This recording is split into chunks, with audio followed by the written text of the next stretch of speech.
Welcome back, everyone, to It's Last Call. Last Call, the alcohol, only on the lastcallpodcast.com. And join me here on location. Once again, we always love having him on because he will tell it like it is, pull no punches, take no dives. And after last night's UFC 327, he's going, oh my God, that event might have finally broken me. That's right. I give you once again the man, the myth, the legend himself from Tapology, Eurosport UFC, and the MMA Oddsbreaker podcast.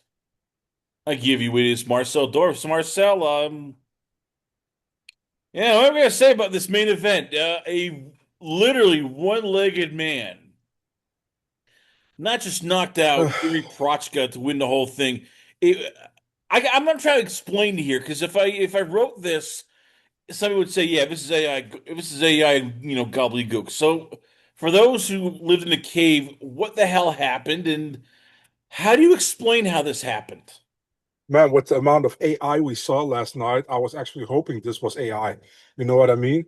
Man, I mean, I'm still speechless about this. I normally have all a lot of things to say, but I'm speechless when I saw this. It's like Yuri.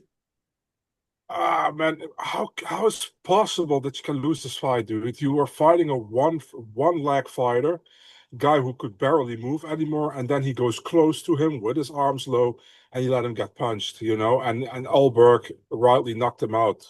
I mean, absolutely crazy to me, man. When I was watching this, I was like, what the hell is happening here? Now we have Ulberg as a champion. I mean, I never saw him like as championship material, and I still think there is like a massive asterisk behind this one.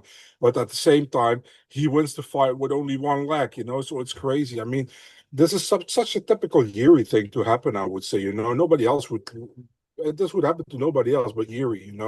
I mean, in a sport like violent as this, you cannot be like merciful or whatever he said he was. So uh, I mean, weird as hell, typical Yuri, I would almost say. Very, how do you say that? Unsatisfying, this one, in my opinion. But great for Ulberg. I mean, he will always be in the UFC books as a UFC light heavyweight champion. But the way we went there was actually crazy. So usually we go like, okay, well, what's next for him? But now I guess what he's going to be on the shelf for probably a year because tore ACL, so that means going to need to get it fixed, do rehab. So I guess we're having an interim light heavyweight championship. So I guess what Yuri Kid takes on then, but number two contender. Like, how does this work? And Uh, you got to look who is like the world the contenders. We have Ankalaev. The UFC doesn't want Ankalaev, so probably not. You got Yuri who can fight again. I don't think Yuri should fight for a title next. I think he played himself here and he shouldn't get a rematch here immediately or whatever. So we got Jan Blachowicz against Goskov. That makes sense to see them next to step up. We got Paulo Costa who won before this fight, who also will probably in the mix there, and we got the UFC's favorite Khalil Roundtree. So, I mean, you got a lot of options, I feel like, but what is the right thing to do? I think probably the right thing to do is to do the winner of Jan against Bukuskov against Paulo Costa or something. I still think that Ankalaev should be next for a title. Even he lost to Poatan last time. I think possibly the best thing for the UFC would be if Poatan loses to Gane and that Pereira comes back to light heavyweight. But it depends on how long Ulberg is out. I think it will take some time, but yeah, it's all pretty weird, everything that happened. We have to see how it all pans out, but I don't know what to think about it, to be honest, Chris. so, like, okay, so Bogdan Guskov, we'll get to it later, but that's UFC 328, him and Blachowicz. So I guess again, I get why Yuri did it. Yuri is a very honorable man. I feel bad for him because he didn't want to just take the cheap, as he calls it, the cheap way, tack the leg, take him down. Poor, Allberg can't do anything, and he wanted to give him a fighting chance. It's just if you're his corner, you're just sitting there like, why? Yeah, I mean, exactly, man. This is not like a friendly exhibition game or whatever, man. This is like a legit title fight, the top of the top. You can't do that, man. And at the same time, he's like, I want to do the honorable thing. He also kept kick him in the leg. So what's the honorable thing? To stand and bang with him? It was super weird to watch. I still don't know what. Listen, Yuri is like I love Yuri. I think everybody does, but he's an odd guy, dude. So you never know what he thinks. Yeah, it's just nuts to me what happened here. Well, I mean, the, I was shocked. I'm still am. Like I said, I listen. I'm not like a dramatic guy or whatever. Like all these people. Oh my god! But I was literally like, what the hell is happening here, man? I absolutely didn't expect something to happen like this, and man, so big of a consequence for Yuri here to lose like that. It's crazy. Well, we thought that was shocking. The fight before that, nobody was picking Paulo Costa. He's taking on a guy who we thought showed no weakness and was just gonna maul him. He looked lethargic in his last fight. He has had some up and down problems at middleweight. And then he goes out, he dominates the professional and knocks out Murzakanov with a head kick. Again, I'm trying to make sense of this.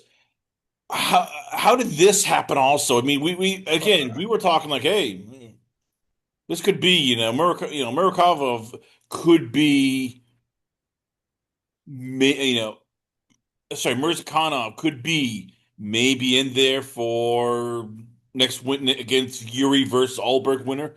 That Mhm. this is a guy with, hey, he's a steamroll. Like, is this a mirage? Is Paulo Costa that good? Is this is this upside down day? What the hell? Yeah, so what's actually funny, man?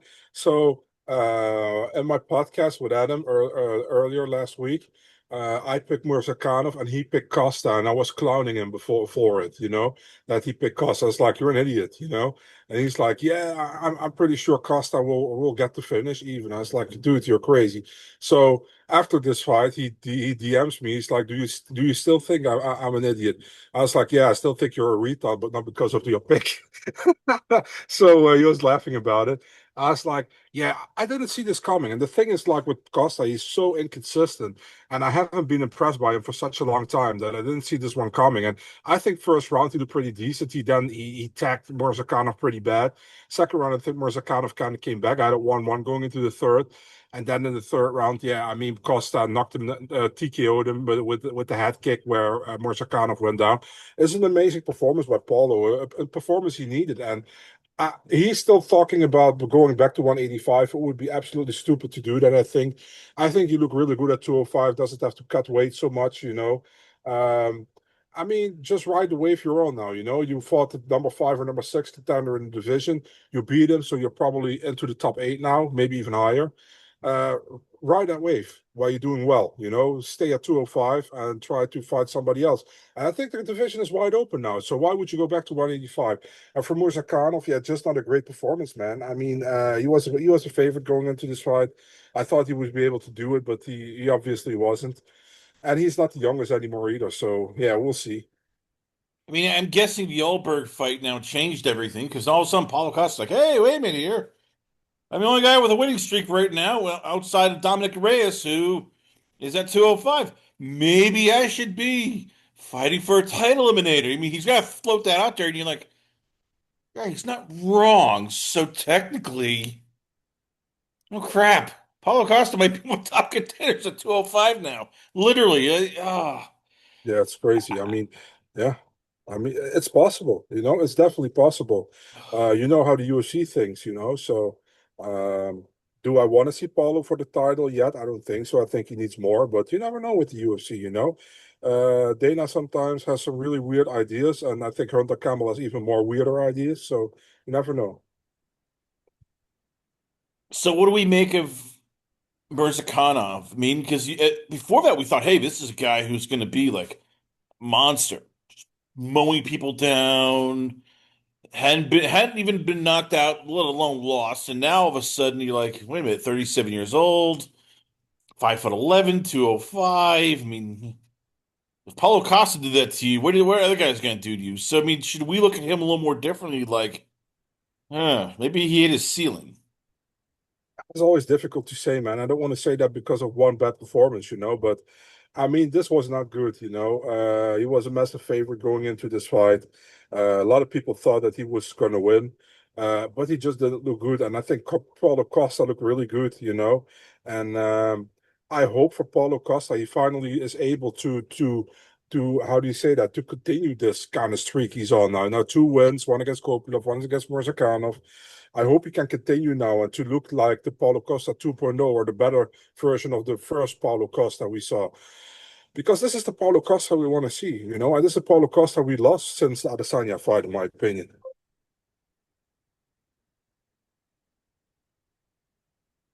All right. We go to the heavyweight fight, which was full of rock'em sock'em robots, one guy giving the other guy the bird repeatedly, um, nearly having both guys knocked out on several occasions, but still didn't do it. And then at the end, the winning fighter decided to cut a promo, which would make even a WWE guy go, "Oh my God, that's cheesier than, cheese it." And he's on the White House card Hmm. because, I guess Dana and the president who were there ringside loved it so much. Let's do it at the White House. So, am I missing anything from Curtis Blaydes versus Josh Hokit? Because again, that fight was just. Usually, you hate heavyweights. Even you were going, okay. I love heavyweights for one night only, just one night. I mean, this fight was crazy from the start to beginning. The thing is, like Josh Hokit showed that he has the potential to match up with these guys higher in the division. The how do you say that, the shtick during the week, super annoying in my opinion. Not a tad bit funny. The media day was annoying. The weigh-in was annoying, and the presser was annoying. I didn't mind the post-fight interview of him. That was okay. But it felt like he was, rightfully so, he was out of breath because of the fight. So rightfully so. But I mean, I got to give him some credit because he looked really good. And I think the first round he almost finished Blaydes. Then Blaydes came back and stole the round back, in my opinion. Second round, Hokit won clearly the round, and the third round was close. But I think Hokit did enough to win the fight. And I mean, good performance, man. You can a great fight overall. I mean, he made Curtis Blaydes fight also like a crazy guy. You know what I mean? And it's not a lot of people make that happen. Um, yeah, great fight for heavyweight. Necessary fight for heavyweight because that division sucks overall. So happy for the heavyweights to have a good fight here. And also the UFC signed Gable Stevenson, who is obviously a big name in the wrestling circuit. So yeah, I'm looking forward to that one as well. So yeah, we'll see. But yeah, good fight. I think deserved the fight of the night bonus. Don't don't actually agree with the performance of the night bonus. I think they could have given it to two other fighters, but fight of the night bonus, perfect. I think both guys deserve that clearly. Was the most fun fight of the night. So let's go start with the loser first for Hmm. Curtis Blaydes. Like, where does he go? Because he's sort of hit, and there was at one point everybody thought he was going to be the future of the heavyweight division. He looks the part. He's a big guy, 6'4", 261. He, junior college wrestling, champion, purple belt in Brazilian Jiu-Jitsu.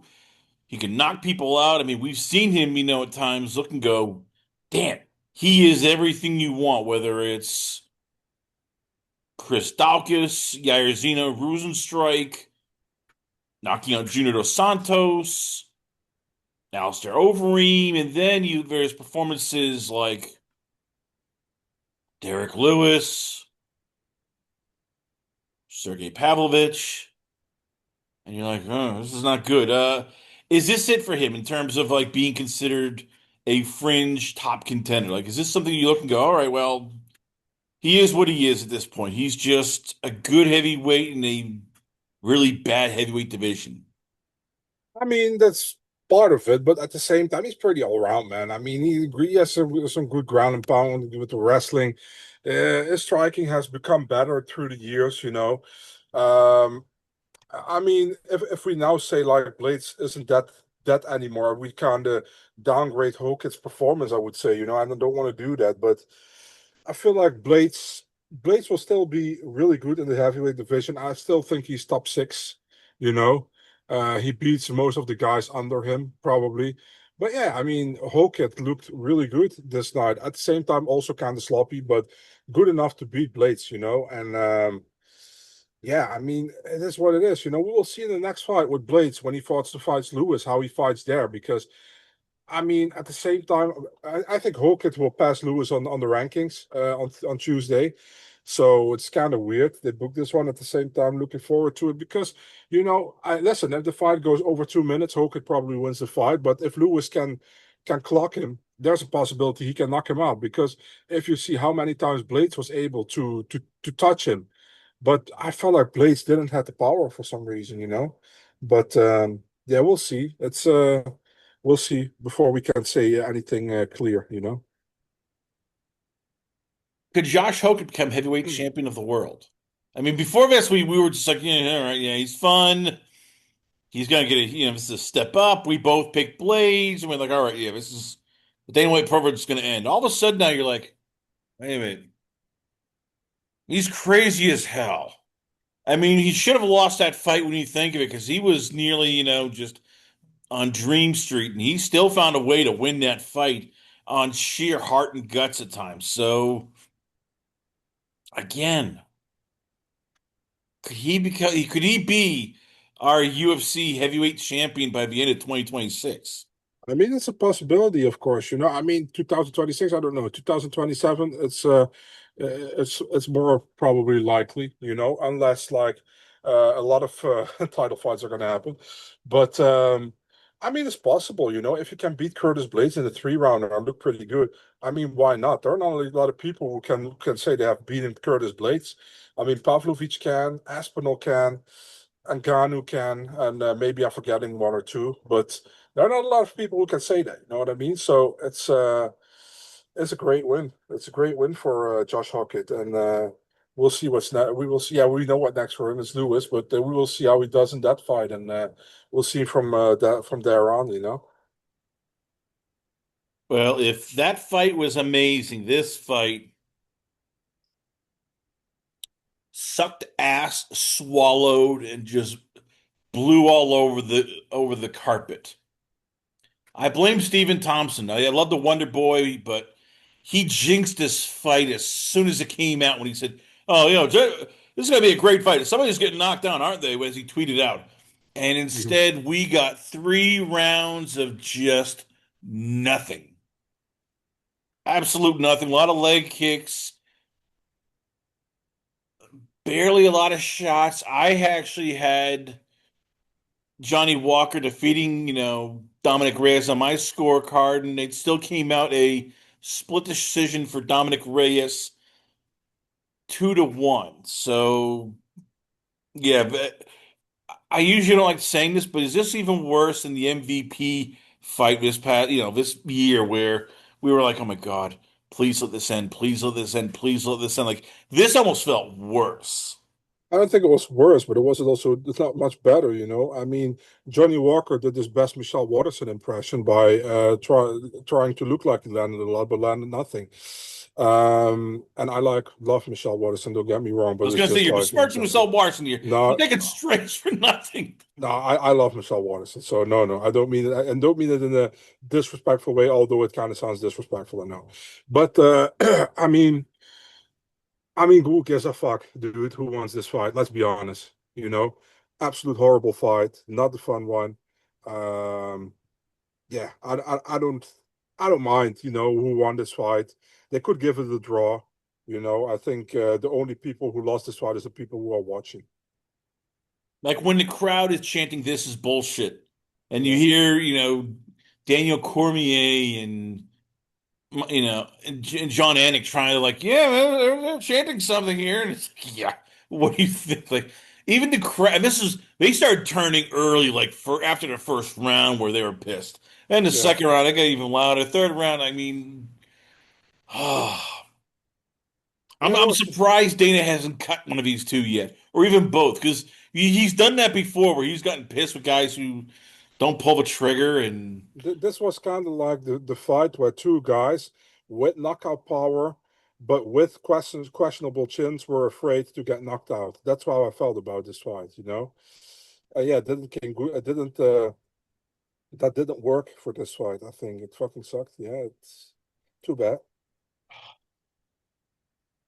so where does Dominic Reyes go from here? Because again, he's the only guy with a winning streak right now in the UFC light heavyweight division. So technically, he could be in the hunt for a title eliminator fight. But I'm getting this kind of fight like it stunk up a joint so bad you could tell the president Dana were just sitting there like, can we deport him? No, crap. So again, I mean, like, does he even get a top 10, a top five opponent next week, next time, or do they like really just go like, no, you're back at his shadow realm because of his performance? I mean, we'll see. What do you think? What do you think? I don't know. I mean, again, there was a part of me that's like, if they cut both of them, I won't be upset because this is torture for 15 friggin' minutes. So I'm the wrong person to ask right now, Marcel. I feel like you do about heavyweights, like just get rid of them all. These two, that's how I feel like, just get rid of them.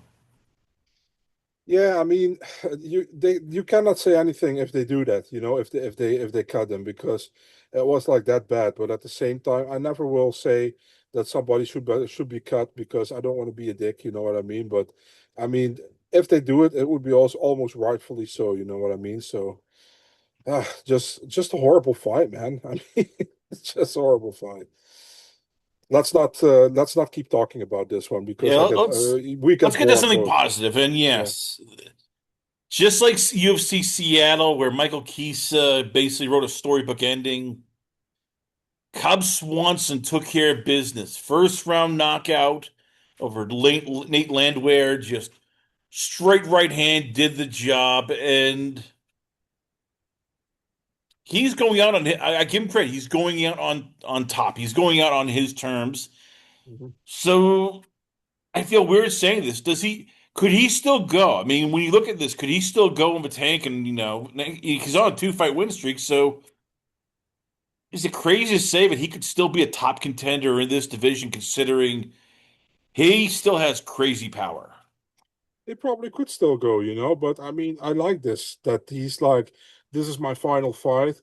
I want to spend more time with my kids and with my wife. I mean, why not go out on your terms, you know? So I think that's amazing. And man, called it almost like perfect on the podcast. I don't know on your podcast or on my own podcast, but I said like Cub is gonna finish once, and Cub is gonna finish once.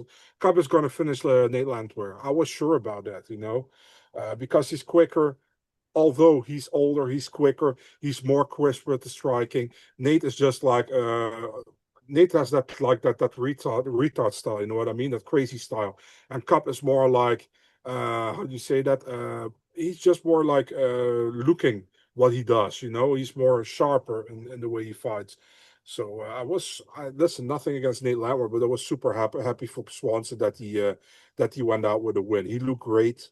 Uh, Almost cannot have a better win getting out. Like it was like Michael Chiesa and Robbie Lawler, you know, perfect way to get out. So what's Cubs, I guess, legacy? Because It you depends look and on it's weird. He's lost fights where it's like, oh my God, how did he lose this? And he's beaten guys you're like, holy crap. Like you look at his record and he can say, I have a knockout win over Charles Oliveira. I have a win over Dustin Poirier. I have wins over Shui Do Ho. I have yeah. wins over all the way back in WEC against like Charlie Valencia and He's a Hiroki Takaya. I mean, there's he's a times true when OG. it's he's been at WEC, so it's sort of like, all right, well, Is he even is he closer to what we with Michael Kisa slash Poirier, or is he even maybe a tier above them? Now they're kind of alike, I would say, Um, but he's a true OG of the game, in my opinion. He's when I started watching MMA, he was already being one of the fighters, So he was in WC the first time I saw him. Um, and he's a good dude, a hard working guy, family man. Who doesn't love Cub Swanson, And yeah, I mean, for me, he will be always be an OG of the sport, That's how I feel about him. I think for a lot of people who started later watching the sport, they maybe have a little bit less with Cub Swanson, But for all the people who started early watching, and it's just like you, just like me, we have seen more of Cub Swanson, not just the end of his career, but also like when he was almost close to a title shot. Remember, and then they I think they passed him over for. Only he was close to a title shot, and then they gave him Frankie Edgar, and then he lost, and then he was never close again anymore. But yeah, I always like Cup. He's a cool dude, and he's always in spectacular fights if it's up to him. So yeah.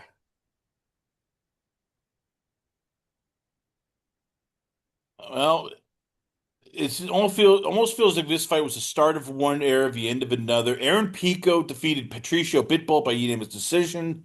Mhm. On one hand, I'm happy because Aaron Pico, we realize his potential. It's like, okay, this when he's on, he can be a spectacular fighter. At the same time, it's just sad with Patricio because if you followed Bellator, he was the standard bearer. He was the guy everybody like he could beat anybody in UFC in his prime. So when you watch this fight, how tough is it where it's like 5 years ago, 6 years ago, Pitbull, tears apart Pico, but now it's just Pico is just at a much higher level than Patricio Pitbull. Yeah, people age, and like I said, I think I said it last week to you as well. Like Patricio Pitbull came too late in the UFC. That's the only problem with this. He came too late in the UFC. Aaron Pico is still younger, and maybe Pico even came a little late in the UFC. But I mean, he still has a lot of time for Pico for Pitbull. It's really like almost the end of his career, probably, and. Yeah, I mean, this was a perfect fight almost for Pico. He looked really, really good in my opinion. Um, yeah, it sucks for Pitbull, but I was happy for Pico that he finally got the first win in the UFC. And before people gonna start like put some resemblance with Patchy Mix or something, I still think Patchy Mix isn't a bad fighter either. But I was happy for Pico. He got the win. He looked good. Um, and Pitbull, yeah, I mean, like I said, I think he came too late in the UFC. I have a lot of respect for Patricio Pitbull.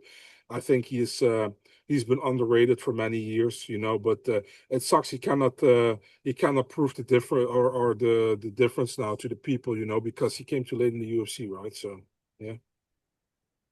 All right, so where do they go from here? Because you could tell they want Aaron Pico to be fast tracked. So, are we thinking maybe Aaron Pico versus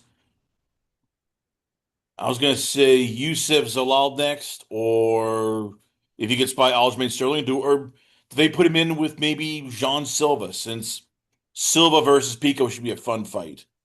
Yeah, possible. Mick Maynard sleeps with a Pico poster above his bed, so um, he will probably get a pretty good fight, a pretty good opportunity as well. I don't know against who, but they can make a fight a lot of guys. He hasn't fought a lot of guys yet in the UFC, so um, yeah, I'm looking forward to it, man. It should be fun, right? A lot of potential. John Silva would make sense to me. Even as a Lalo Sterling, winner or loser, doesn't matter. Would all make sense. What about Yair? Yair in Mexico in September. I would love to see that as well. So, yeah. That sounds pretty good. So here's the other question we have to ask: Mhm. Where does Pitbull go? Pitbull will be probably used by the UFC to build up newer fighters, I think, and don't be surprised if they try to rebook the Lozene Kaita against Pitbull fight. You know, the fight that fell through because Lozene was too heavy. I wouldn't be surprised if they try to do that again. So All right. Well, you before this fight, you were saying no, she needs to do more work. That Tatiana Suarez needs to show us something. mhm. Consider that statement done. She went out there and just put a mollywop on Lupita Godinez, just taking her down, ragdolling her, then throwing the submission choke at 229 of round two. This is a Tatiana Suarez I'm guessing you want to see, just the wrestling machine who submits people. So, has she done enough yet to get a title shot? Is this the fight where you look and go, you're getting another title shot? Huh, that's so difficult to say. You know, the thing is like, as because Zhang Weili left the division and maybe comes back, I want to see Zhang Weili against Mackenzie Dern first, and maybe the winner of that one can fight Suarez. You know what I mean? Um, did she do it? She looked good, you know. At the same time, she got tagged early on, man. I was like, oh my God, Lupi's gonna do it, you know. But then she came back and she was super dominant. By the way, does DC don't know that Alexa Grasso is not in the same weight class with these two girls? Because he was like, oh, one of these two might be next for Alexa. I was like, no, dude, different weight class. What are you talking about? But yeah, I mean, great performance. What can you say? She also got the finish here. I mean, Lupi is not an easy fighter to finish. The only thing that I always, and I said it last week as well with Lupi, she kind of has bad fight IQ. She always comes in positions that she shouldn't be in. You know what I mean? And there's a lot of fights, not just in this one. Um, but yeah, great win for Suarez, and pretty good that she got the finisher as well, right?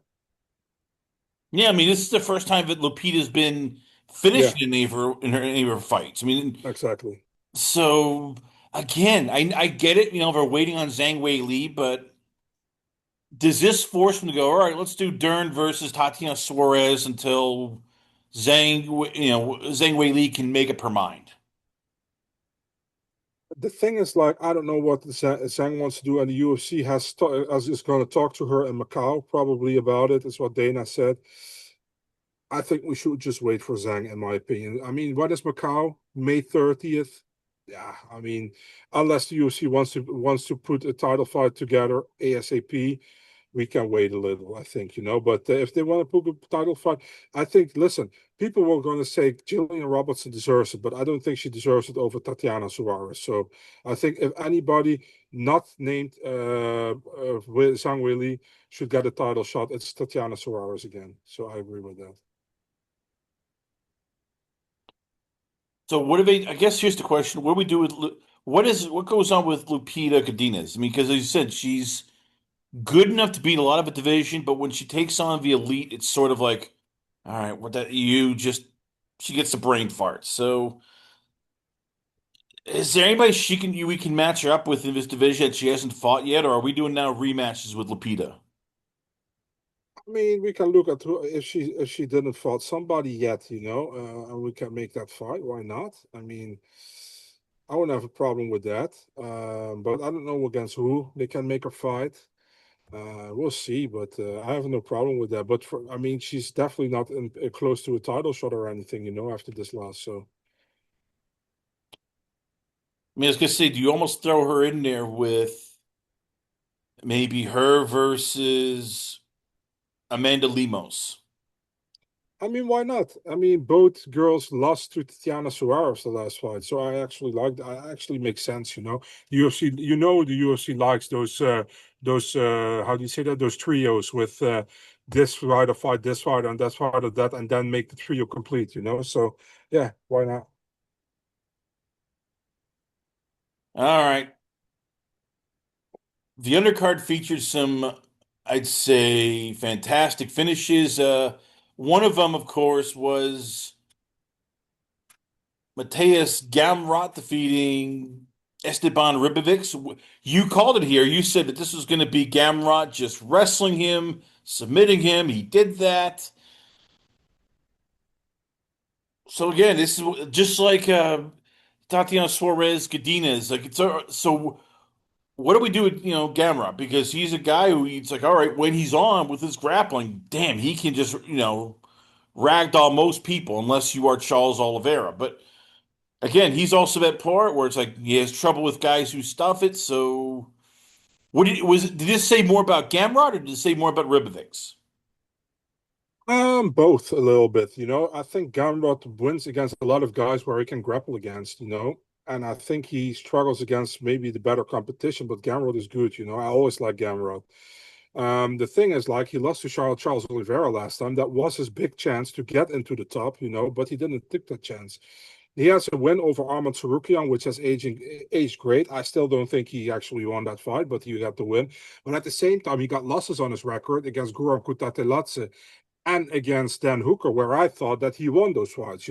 So, um, yeah, he's at a kind of a weird position where he probably needs to fight guys who he is better than, but right now, I don't think he has a lot of choices, man, to be really honest. I also have no idea who I should match him up with right now. I think it's a really difficult question. So I'm actually happy you're not asking me that yet. But yeah, I don't know who I would have matched him up with, man. I think there are a lot of guys in the division he can beat, but there's also a lot of guys he will struggle against badly. So if he cannot pull off the ground game, like you saw with the Charles Oliveira one. So yeah, difficult, man. Very difficult. But a very good fighter. Speaking of difficult decisions, Vincente Luque not submitted Kevin Gastelum by Yeah. Darce choke. I give Vincente Luque props. He was fantastic. He did a great job, but it felt more like Gastelum is just cooked, and it's like, all right, well, Luque looked great, but it's against I know he went up weight class, but he took on another sort of small middleweight, big welterweight. So again, this has more questions than answers after this fight. So I guess like, is this it for Kevin Gastelum and for Luque? Like 185, I guess, is his division, but he's still a small middleweight compared to everybody else. Yeah, it wouldn't surprise me if this is it for Calvin. The thing is, a lot of people love to hate on Calvin. Calvin is a great dude, so I always really like Calvin. Very friendly guy as well. So I wish him nothing but the best. But yeah, he didn't look good in this fight at all. And man, the thing is, after the Alvarez fight from Luca, I said I don't want to see Luca fight anymore. You know what I mean? And it's not that I don't like him, but it looks so bad. I was like, dude, I don't want to get this guy any more damage. And now he looks good against Gastelum, man. Like, let's listen. I wish him all the best, and I hope he still does well. But I was like, please don't give this guy a step up again, because he's probably not going to look good in that one. Although he deserves it with this win, probably. Um, man, I mean, what a great finish by Luque, right? All credits to him. Yeah, I was kind of surprised by that. Not gonna lie, I was kind of convinced in my pick that Calvin Gaston was going to win here. So yeah, great win by Luke. I cannot say anything else. I was happy for him, but I was kind of heartbroken for Calvin. Like I was thinking about after the win because I love Vincente Luque. Dedicated the fight to his family, his son. Uh, Hmm. Very religious. And then you start going more into the real world. It's like Vincente Luque versus Christian Leroy Duncan or Gregory Rodriguez or Jared Cannonier. You start going, ooh, oh, that's not good. That's not good for him against guys who will be able to stuff the takedown and can really hurt him. So again, it's sort of like there's more questions than answers even for Luque because as you said, can he hold up against heavy hitters at middleweight? Forget about welterweight. Yeah, I mean, that's what I think. That's why it's not a good idea. Listen, he's not going to fight Gregory Rodriguez as his teammate. But all the others probably not really good. Maybe somebody like Dolice would make sense. But man, that's even a question mark to me. I don't know. It's it make it so difficult. You know what I mean? This all. So yeah, I don't know, man. I don't know. Kevin Holland defeated Randy Brown by unanimous Yeah. decision, and this is the best I ever saw Kevin Holland look in a long time. He is he. I know he. It's at times there you look and it's like, okay, he wins, he loses, wins, loses two fights, wins two fights. Uh, at welterweight though, he can still be a bit of a tough match because damn, he is 6'3". He has pretty damn good jujitsu, and as we saw here, if he can get you to the ground, you're gonna be he can make it very difficult. Yeah, man. That Texas and Marcel Dorff picking Kevin Holland fights wrong. So yeah, he surprised me again here.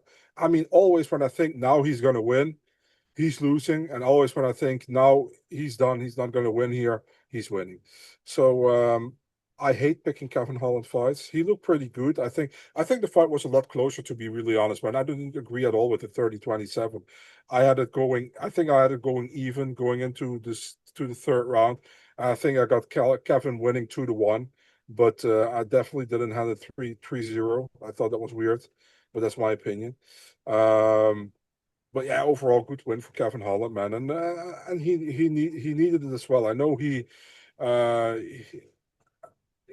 the thing is like with Kevin Holland, you never know what you're going to get. You know what I mean? Sometimes it's a Kevin Holland who looks really good, and then we're getting the Kevin Holland who looks really uninterested in the fight, you know, and just shows up.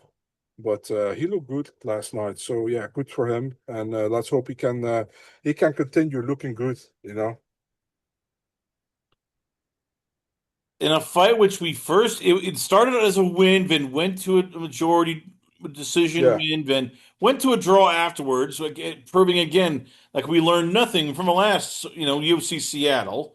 Um, I guess Markel Medeiros and Chris Padilla went to a draw, even though they told us there at the end of the fight it was Chris Padilla winning by majority decision, and after Hmm. Medeiros had a point taken away, so. Again, this is something where if you're UFC, it's like, how the hell do we screw this up? I mean, again, it should be very simple. You have the scorecards, you read the scorecards. It should be in. So apparently, Chris Padilla put in an appeal for decision. I don't think it will help anything, you know, because I think the thing is like uh somebody, and I don't know who, a lot of people want to blame Bruce Buffer. I don't know if it's Bruce Buffer, you know, but somebody, the commission or Bruce Buffer, wrote the wrong result in the right corner box, you know, because the scorecards were good, but somebody wrote the wrong result there. So I don't know what happened, to be honest. It shouldn't be that hard, though. Think of it. It's I like, all agree. right, let's see. Three judges scored it like this. Okay. I mean, this isn't like we're adding up, rocket science or, you know, algebra. It's 10 plus 9 plus 9 plus equals X. 10 plus 8 plus 10 equals X. That's how, I mean, it's simple. It shouldn't be this hard. I agree. I agree, but apparently it isn't. I don't know. Yeah. All right, so I guess do we redo this all over again? If you're a UFC, do you just go, all right, it was a fun little fight. Let's do the rematch right off, or do they move Padilla and Medeiros to different opponents? Sure, why not do the rematch? I would be all good with the rematch. Why not? You know, make it rounds 4, 5, and 6. Why not? Do it.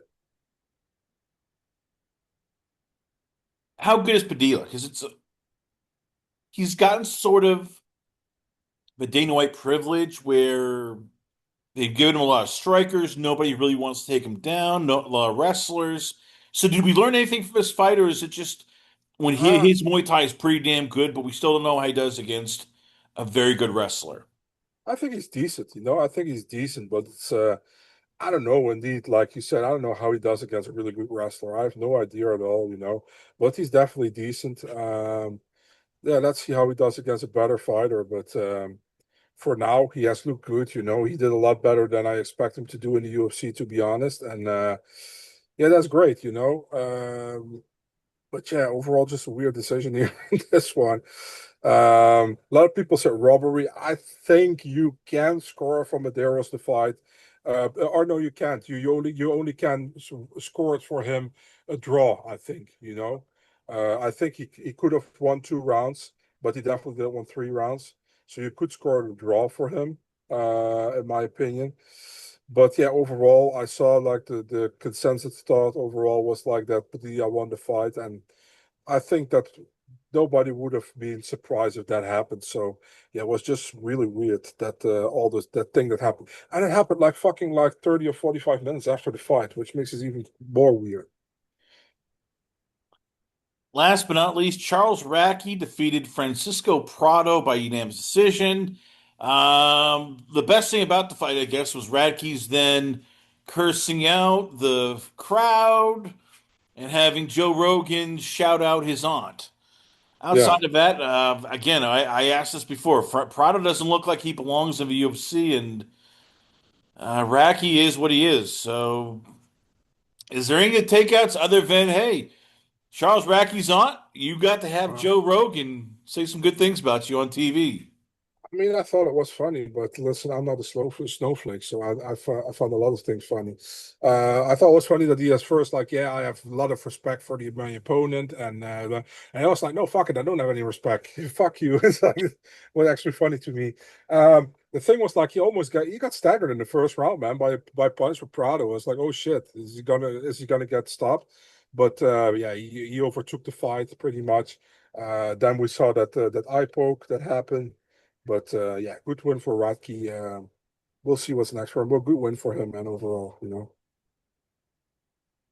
Well, we actually have, if you are living in a hole, because everybody really in Vegas is going to be at this WrestleMania thing, which Marcel refuses to talk about, so we won't talk about. Instead, we're going to UFC Fight Night. It is Mallet versus Burns. So we get a Canadian card with a ton of Canadians. So let's ask the big question here. How good is this card right now, and how much are you looking at this and going, yeah, they're putting it on because they want to take care of their two night main event of like fake phony wrestling, as you like to call it. Yeah, this card doesn't give me a boner to say so. You know what I mean? It's like it's a really thin card in my opinion. You know, it's a typical Canadian card they put together for the Canadian people, and even the Canadian people are complaining about this card. So you you know pretty much enough. I mean, doesn't mean if it's on paper not good that it won't be good in the actual octagon. You know what I mean? But I think it's kind of not an amazing lineup to be really honest, but I love to let me surprise. You know, maybe I'll be surprised. I hope I'll be surprised, but I think the UFC could have done better with this card. Definitely in front of a crowd. If you look at the main card, for example, I mean, the two top fives make sense. You know, also Just the Vicious against Silva makes sense. Then they hope that Nalo gets a finish. Obviously, that's why he's on the main card. But these other two is like Buzukia against Barbosa on the main card is kind of odd, and also Moises against Gage Young is kind of odd to have on the main card. I feel like so. I don't know what the thought process behind it because you got like Tanner Boser and you got Julien Leblanc who makes his debut on the prelims. That would make more sense to have that on the main card to be for the Canadians, you know, but they don't do that. I don't mind, but yeah, I mean we'll see what's happening. I think the card overall. I think if you ask a casual fan, I think there may be no 4 or 5 names on the card. You know what I mean? So yeah, So we'll talk about the main event because that's yeah, sort of sure. the big one here. It Hmm. is Gilbert Burns versus Mike Mallet, and you get the feeling the UFC really wants Mallet to be sort of a bigger thing in Canada. They already got Benoit Saint Denis. Now, if Mallet, who is 6-1 on a 3 fight win streak, is this sort of like a perfect matchup for him against Gilbert Burns, who at what point, was a guy that was most feared in this division, but now is coming off 4 straight losses, including two of his last 3 finishes to Michael Morales and Jack Della Maddalena. So how much of this is them hoping, okay, Mount's going to make it now 5 in a row, and then we can put him into a top 15 fight? Bro, Dana would sell his fucking kidney to get Mallet to get a win for Mallet here, you know? I mean, they are twerking hard for a Canadian superstar, and they cannot seem to find it. They have Jillian Robertson, maybe Jasmine Jastovicius, but she lost last time. So they need Mike Malott here to get the win and look good. The thing is, like, can he do it? I think it's possible. At the same time, I mean, Gilbert Burns is no slouch. I know he hasn't won in a long time. I think his last win is like 3 years ago against Jorge Masvidal. So it's been some time. But he fought good competition, including the former champion. So we'll see. I mean, we'll see how Malott has learned from his last time when he fought somebody which would be projected in the rankings, and he was like almost like a minute away from getting into those rankings, and then got finished by Neil Magny. So yeah, we'll see how it goes. But I think, yeah, if there is an opportunity for Malott to get in the rankings, this is the one. And yeah, let's see if he's able to get it done. Can Gilbert Burns find the old magic? I mean, this is still a guy who we keep forgetting. He gave Kazmat Shemaev some trouble, who has wins over Stephen Thompson, Tyron Woodley, Damian Maia, who, for a long time we thought was one of the better grapplers in the UFC. So can he find that old magic and just out wrestle Mal, or is there any magic left out of Gilbert Burns? Yeah, that's the main question here, and I think the UFC thinks that this is the right time for Mike Malott to fight Burns. I don't know, man. I mean, Burns is not a bad fighter at all, and he's pretty slick on the ground. His striking has improved through the years. Difficult to say. I think I kind of favor Mike Malott in this fight, but I wouldn't be surprised if Burns is able to do something here. Wouldn't surprise me at all, to be honest. And yeah, I wouldn't mind that. I love Gilbert Burns. He's a great dude. He's like also a hardworking family man. Him and his wife are great people. And I wish nothing but the best for them. So I hope he does well. But he is at the end of his career, and he probably knows that as well. So he needs to win here. But will not be easy. But I definitely think there's a possibility he can get it done. But if he gets it done, I have no idea about it. You mentioned the UFC one and Canadian superstar Jasmine Jadavicius takes on Karine Silva. Mhm. Look, before she took on Manon Fierro, she was high as they were coming in the UFC. They were loving her. Mhm. Can she still get to that level, or was the loss to Fierro just sort of all right? This is your ceiling. You're good enough to be top five, but you're not going to beat the elite of the elite. I agree with that. I mean, I think she will not beat the elite of the elite, but she can beat definitely somebody like Karine Silva. Karine Silva has showed so far that she's decent, but she has a lot of flaws as well. She didn't look good in her two of her last three fights. She just got by against Diony Barbosa. Against Barber, she didn't look great, and the fight before, I think it was against Araujo, if I'm correct, who was not in the UFC anymore. She didn't look good either. Before that, she got all finishes. Well, it was against lower level competition. And Jasmine was doing pretty decent, but not against better competition. So we'll see. But I don't think that Silva is the one who is beating Jasmine this upcoming week. I would be surprised if Silva wins, to be really honest. Mandel Nello takes on Jai Herbert in Yeah. a lightweight scrap. Look, I like Mandonalo, aka as he calls himself, the Mango or the Beatnik of MMA. This is a guy who cut his teeth in Bellator. You always love seeing one of those Bellator guys get a chance. What should we expect? He's making his debut. Herbert's not a great fighter, but he's good. Are there levels to this, or does Mango upset the Black Country Banger? Yeah, I think it's pretty obvious the UFC wants Nalo to win here. Herbert has been like also hit or miss in his UFC career so far. Very inconsistent in his fighting. For example, he's a guy who knocked out Topuria. I mean, what the hell? You know what I mean? So he has power, but man, he's not trustworthy, Jai Herbert. That's the problem. I like Jai. Jai is also a great. I think I say about everybody that he's a great guy or a great girl, but it's legit. Those are great people, and I want to see them do well. But I'm also have to be honest. Yeah, I'd be surprised if if Herbert is able to win here. To be honest, I would be really surprised.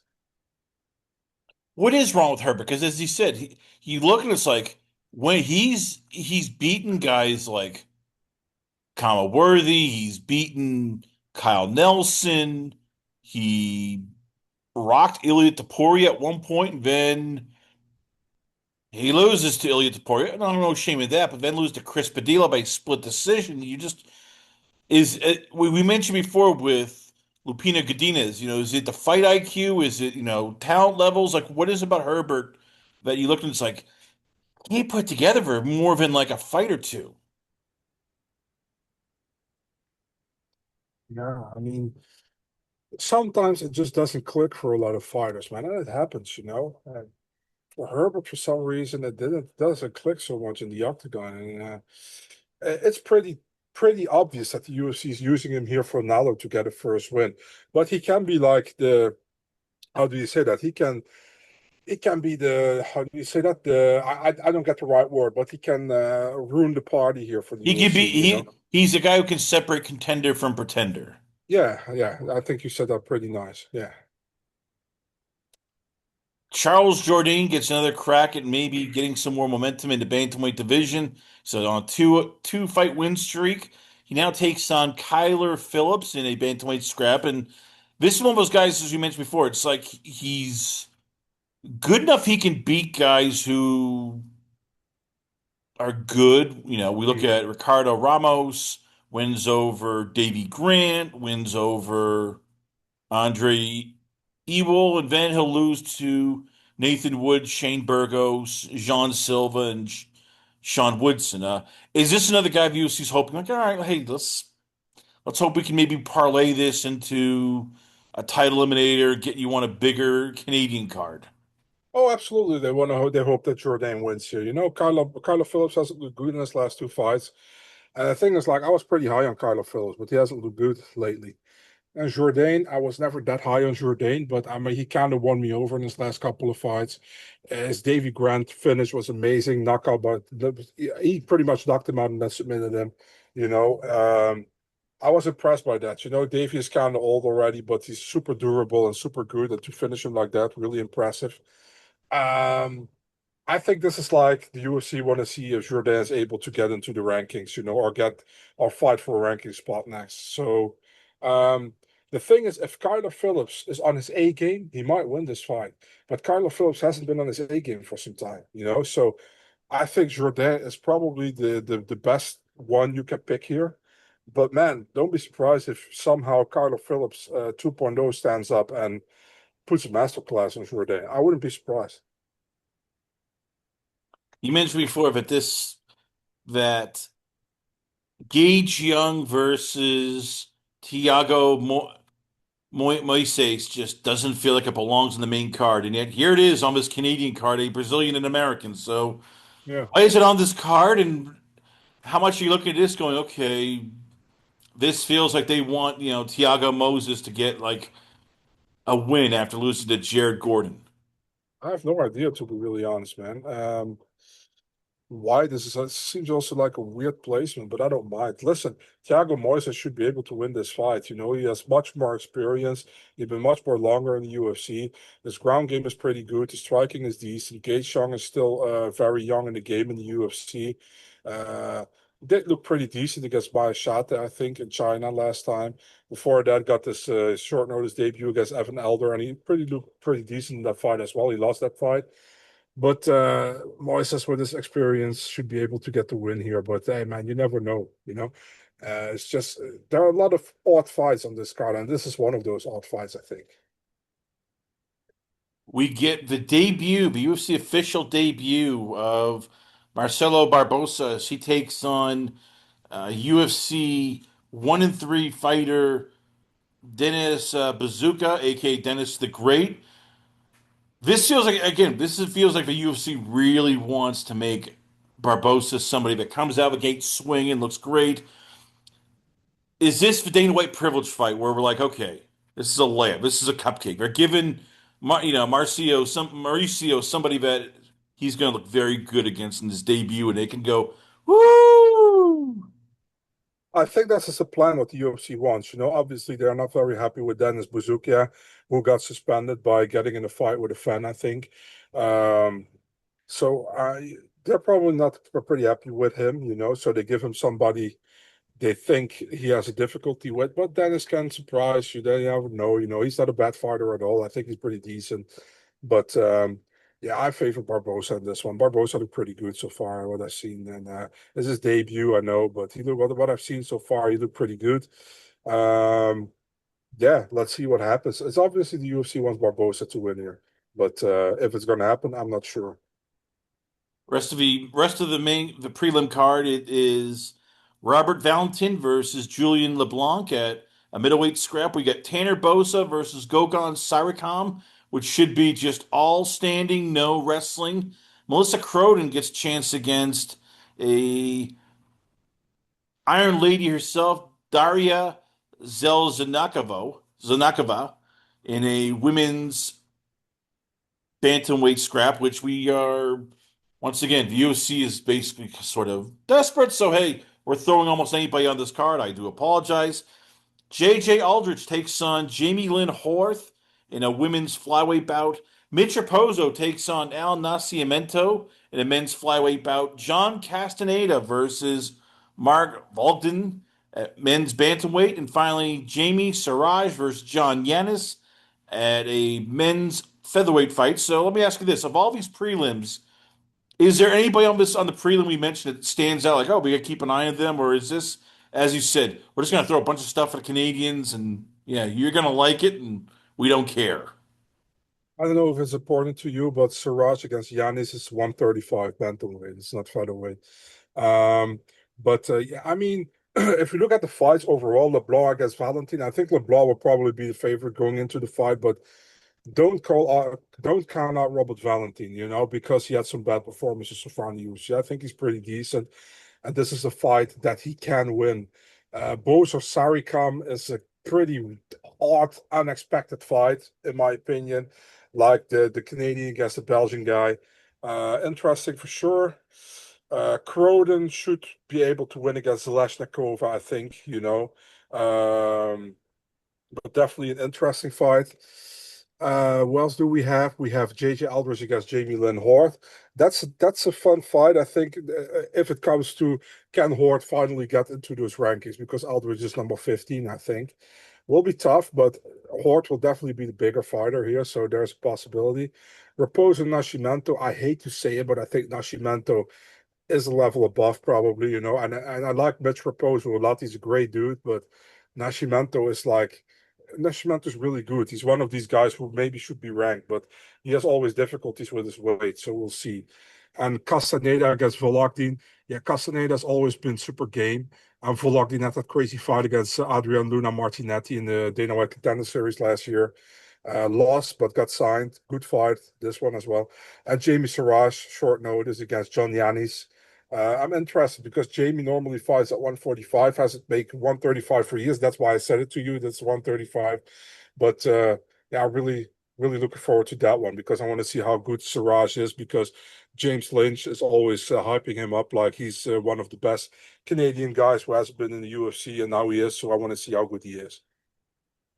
Well, there you have it, ladies and gentlemen. Once again, we always love having on the show, and it's a little bit of a bridge version, but after UFC 327 Miami, both of us are still sort of shell-shocked, tired, and worn out, so we apologize. I give you once again from MMA Oddsbreaker, Eurosport UFC, and Topology. I give you Marcel Dorff. So, Marcel, where else can fans check you out at? Where's your podcast? Where can fans check out your work? And what do you have coming up this week? Not much coming out, man, but Big Marcel 24, Twitter, Instagram, mixed martial arts section on the Eurosport.nl website, and the MMA Housebreaker podcast with Adam Martin.